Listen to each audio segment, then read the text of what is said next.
Welcome you for today's class. आज हम discuss करेंगे enthalpy of moist air. Because in air conditioning process air comes from the outside, so when airs enter into the room, जब room के अंदर air inter करती है तो उस समय उसकी एंथैल्पी क्या होगी, और जब मॉइस्चर में मिक्स होता है कूलिंग के बाद उसकी एंथैल्पी क्या होती है। We have to solve problem of the heating and cooling load calculation. तो जो एयर ही इसमें वर्किंग फ्लूइड होता है, तो एयर की जो इनिशियल एंथैल्पी कितना होगा और फाइनल एंथैल्पी कितना होगा, क्योंकि एयर में ड्राई एयर होता है और उसमें मॉइस्चर होता है, तो दोनों का अलग अलग सीपी होता है, उसका जो स्पेसिफिक हीट होता है अलग अलग होता है। तो यहाँ पर हम निकालेंगे कि enthalpy of moist air with the help of TF diagram. I will calculate how to find out enthalpy of moist air, because in so many heating and cooling load calculation we will come across to find how to determine exactly what is enthalpy of the moist air, because dry air का जो enthalpy आपको आसानी निकाल सकते हैं, लेकिन जो उसमें मॉइस्चर कंटेंट वेरी करता है तो एग्जैक्ट एंथैल्पी निकालना टिपिकल होता है। तो यहाँ पर हम डिफाइन करेंगे enthalpy of moist air. So let us draw first a TF diagram. So here we draw a TF diagram and then define how to find out enthalpy. So this is a TF diagram. You see here temperature entropy diagram.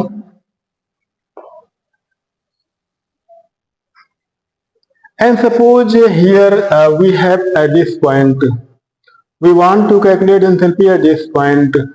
So draw these lines here. This is a point A, B and C. We take 3 points along this line A, B, C, and temperature. This is temperature T and this is temperature TD and this is temperature 0. So we have taken on TF diagram 3 points A, B and C lying on the same temperature line, and this line is a reference line. We have taken this temperature line as a reference line because यहाँ पर जो temperature होगा वो क्या होगा, due point temperature. किसी भी condition में दी जा due point temperature line, this is a saturation line, this line is a saturation line, this one is a saturation line, saturated state, and this one is a liquid state, this one is a liquid state, this line is a liquid state. Here fluid will be in fully liquid form and here it will be in vapor form. So at this point we want to calculate at point A what is the enthalpy of moist air. So here suppose H, जो इसमें H होगा enthalpy of total, इसमें moisture होगा air होगा, तो enthalpy of the that is enthalpy of the air plus enthalpy omega into HV. This is equation by which we can find out enthalpy. And क्योंकि यहाँ पर जो air है, आपको मालूम है कि ये टीएफ डायग्राम से ये जो रीजन हमारा है saturation vapour state, and A point होगा वो होगा सुपर हीटेड रीजन, बी भी सुपर हीटेड रीजन होगा, सी हमारा जो पॉइंट है, C point is lying on just exactly on the vapour phase, means gas phase पर होगा। तो ए पॉइंट पर आपको निकालना है एंथैल्पी ऑफ, यहाँ पर जो एंथैल्पी होगी एयर की, उसमें मॉइस्ट एयर भी होगा और ड्राई एयर भी होगा, क्योंकि एयर कितना ही सुपर हीटेड क्यों ना उसमें कुछ ना कुछ मॉइस्चर रह जाता है। तो कंबाइंड एंथैल्पी होगी क्या होगी, H equal HA plus omega HB, और जो HA है वो क्या होगा, enthalpy of moist air, enthalpy of the air CPA into T, क्योंकि टेम्परेचर हमें मालूम है जिस पॉइंट में जो टेम्परेचर कितना है, T है, T है टेम्परेचर, तो CPA into T plus omega HB। और ये CPA कितना होता है, एयर का कितना होता है, फॉर ड्राई एयर के लिए CPA कितना होता है, specific heat of the air for dry, तो ये होता है 1.005 into T plus omega HV। और ओमेगा क्या होता है, ओमेगा इज एब्सोल्यूट ह्यूमिडिटी और specific humidity KG of water vapour पर केजी ऑफ ड्राई एयर। तो यहाँ पर ए पॉइंट पर जो वाटर वेपर है वो कितना क्वांटिटी है, KG of dry air, KG of water vapour पर KG of dry air, this is omega at this point. और HV क्या है, HV is enthalpy of the moisture. तो यहाँ पर अगर हमको एंथैल्पी ऑफ मॉइस्चर मिल जाए, एंथैल्पी ऑफ मॉइस्चर कैसे निकालेंगे, यहाँ पर तो you can find out enthalpy of moisture. तो बाई चांस हमने ये 0 डिग्री सेंटीग्रेड यहाँ से हमने ले लिया, we are reaching from here to here.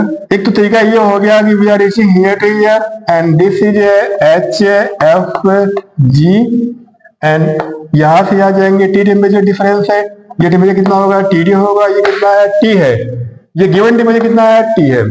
तो ए तक पहुंचने के लिए हमें निकालना होगा कि यहां से, अब ये केवल वाटर है, हमने ड्राई एयर का जो भी यहाँ पर ड्राई एयर है उसका एंथैल्पी निकाल लिया है, ये कितना है 1.005, enthalpy of dry air 1.005 specific heat of the dry air into temperature T से मल्टीप्लाई कर दिया, हमें ये वाला पॉइंट मिल गया। लेकिन ओमेगा एच भी, ओमेगा पार्ट यहाँ पर मॉइस्चर है, तो इस ओमेगा पार्ट का जो इसका एंथैल्पी होगा वो हमें निकालना है HV।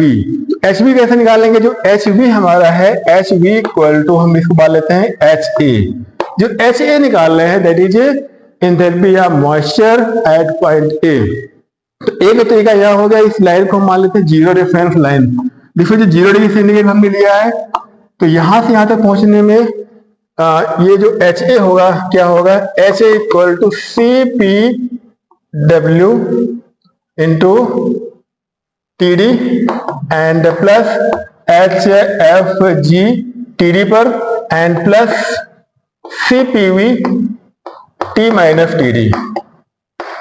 तो ये आपको एंथैल्पी ऑफ मॉइस्चर यहां से मिल जाएगा, और ये आपको मालूम होता है कितना होता है, CP 4.18 into TD and plus HFGD, जो कि आपको टेबल से निकालना पड़ेगा, that is plus 1.88 T minus TD। ये आप निकालिए, HA यहाँ से मिल जाएगा, लेकिन this equation is complex one, ये आपके लिए टिपिकल पड़ेगा, इस इक्वेशन से निकालना हमारे लिए टिपिकल है। तो और इजी प्रोसेस क्या हो सकता है, इस इक्वेशन से अगर हम TD टेम्परेचर पर, जो ये टेम्परेचर है TD ड्यू पॉइंट टेम्परेचर पर, अगर हम HFG निकाल लेते हैं, ड्यू पॉइंट टेम्परेचर में मालूम है और टी में मालूम है, TD में मालूम है, we can find out enthalpy of moisture at point A and putting this value HV here we can find out enthalpy of moist air. लेकिन थोड़ा सा इजी प्रोसेस क्या हो सकता है, हमें मालूम है कि जो एंथैल्पी होता है H function of temperature at low pressure. तो लो प्रेशर पर जो एंथैल्पी होता है टेम्परेचर का ही फंक्शन होता है, आपको मालूम है एंथैल्पी क्या होता है, Cp इंटू T होता है। तो H from this you can see HC equal to HA equal to HB, because इस लाइन पर तीनों का टेम्परेचर सेम है। तो HA इक्वल टू क्या होगा, HB equal to HG at T। इस पॉइंट पर जो हमारा है HG, गैसियस स्टेट पर T टेम्परेचर पर जो भी एंथैल्पी होगा वो HA होगा, वो HB के भी बराबर होगा। तो ये जो कॉन्सेप्ट है, इसी कॉन्सेप्ट को हम यूज कर रहे हैं यहाँ पर आसानी से, because enthalpy is function of temperature, इस लाइन पर सारे टेम्परेचर सेम है। ये जो रूल लागू हम कर रहे हैं, it is for the low pressure. अगर प्रेशर बहुत ज्यादा हाई होता है, प्रेशर हमारा एटमॉस्फेरिक है जो बहुत ज्यादा नहीं है, तो इस प्रेशर पर जो टेम्परेचर का फंक्शन है एंथैल्पी, तीनों पॉइंट पर एंथैल्पी बराबर होगा। तो जो तीनों पॉइंट पर एंथैल्पी निकालने, तो यहाँ पर HA इक्वल टू क्या हो जाएगा, अभी हमने HA निकाला इस प्रोसेस से, इससे भी आप निकाल सकते हो, तीनों ज्यादा डिफरेंस नहीं आएगा। HA क्या हो जाएगा, equal to HB equal to, अब यहां से निकाल लीजिए CPW इंटू T। तो T कितना है, 0 है, क्योंकि टेम्परेचर हमने 0 रेफरेंस लाइन मान रखा है यहाँ पर, और प्लस क्या हो जाएगा HFG 0 पर and plus CPV and T minus TD। अब TD तो ऑलरेडी हमने 0 दे रखा है यहाँ पर जो TD होगा 0 होगा, क्योंकि 0 रेफरेंस की लाइन है ये। तो इसका इक्वेशन क्या हो जाएगा, ये तो जो हो गया 0, क्योंकि 0 से मल्टीप्लाई करो 0 हो जाएगा, प्लस ये जो वैल्यू होती है 0 डिग्री सेंटीग्रेड पर मॉइस्चर के लिए कितना होता है, 2500 किलोजूल पर केजी।